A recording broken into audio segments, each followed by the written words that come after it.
Curieux de tout, histoire, sciences, astronomie, géographie. Ici, on apprend un peu de tout sans jamais s'ennuyer.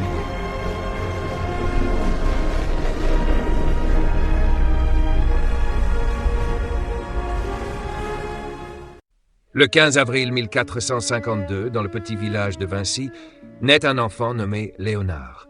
Il est le fils de Ser Piero, notaire respecté, et de Caterina, une jeune paysanne. Leur union n'est pas officielle et Léonard grandit dans une situation modeste entre deux mondes. Rien, dans cette maison simple entourée de collines et d'oliviers, ne laisse présager qu'un génie vient de naître. Pourtant, très tôt, l'enfant se distingue. Il observe tout. Le mouvement des nuages, le vol des oiseaux, le bruit de l'eau sur les pierres, là où d'autres voient un paysage, lui voit déjà un mystère à comprendre. En grandissant, Léonard développe une curiosité insatiable. Il démonte les fleurs, étudie les insectes, dessine ce qu'il voit.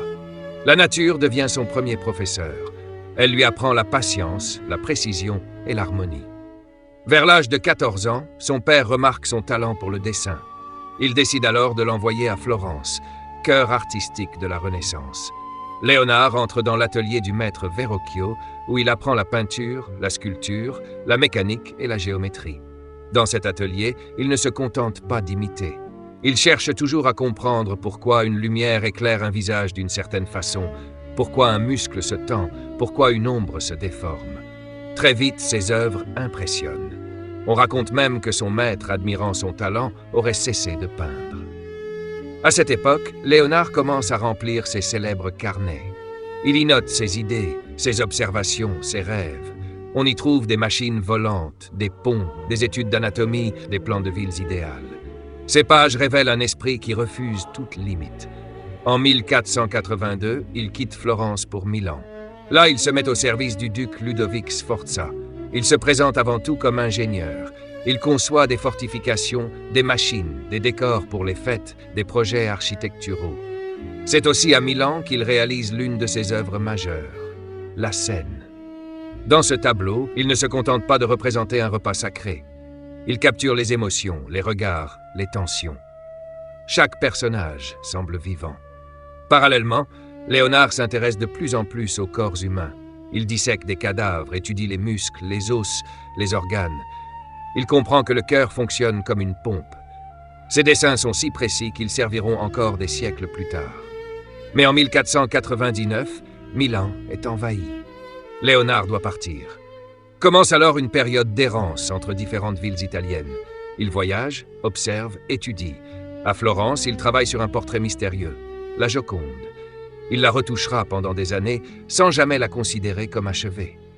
Plus tard, il retourne à Milan, puis s'installe à Rome.